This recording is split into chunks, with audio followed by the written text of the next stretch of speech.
Hello বন্ধুরা, আমাদের all in one SD চ্যানেলে আপনাদের স্বাগতম। আমি দীপিকা চলে এসেছি আপনাদের জন্য অনুরাগের ছোঁয়া সিরিয়ালের আপডেট নিয়ে। দীপাকে বীর এবং দীপকে দেখাশোনার দায়িত্ব লাবণ্য দিয়ে দেয়। সূর্য মেনে নিতে পারছে না এই বাড়িতে 4টে বাজছে, কি হবে। আর তারই মধ্যে সূর্য যখন রাত্রিবেলা লেখাপড়া করতে বসে, বাবার মনের টানে সে সোনারূপার মুখটা ভাসে বারবার। তাদেরকে দেখার জন্যই সোনারূপার ঘরের দিকে সূর্য চলে যায়। সেখানে গিয়ে দেখতে পারে যে উর্মিকে। সে অবাক হয়ে যায় উর্মি দীপাকে এক ঘরে দেখে।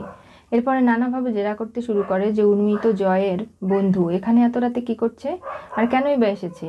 বাচ্চাদের দেখতে সূর্য এসেছিল। যখন দেখে বাচ্চারা ঘুমোচ্ছে না, তখনই গান গেয়ে তাদের ঘুম পাড়ানোর চেষ্টা করতে লাগে।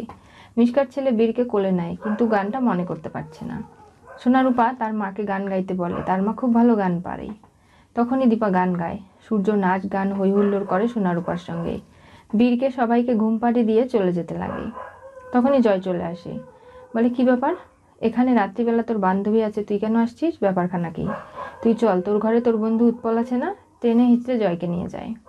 উর্মি এবং তিস্তা দুজনেই যত তাড়াতাড়ি সম্ভব উর্মিকে হেল্প করে সাজিয়ে দেয়, যাতে করে সূর্যের হাতে ধরা না পড়ে। কিন্তু তারপরেও সূর্য বলে উর্মিকে দেখে যে তোমাকে না একদম ভাই মেয়ের মতো দেখতে, এত বড় বড় চুল। অনেক সন্দেহ করতে শুরু করে। দীপা ভাবে কালকে তাদের কলেজ রয়েছে, সেখানে না জানি কি করে সূর্য এবং দীপা দুজনে এক বাড়ি থেকে পৌঁছাবে। একই সময় ক্লাস, দেরি হয়ে গেলে স্যার তো আরও বেশি করে বকাবকি করবে।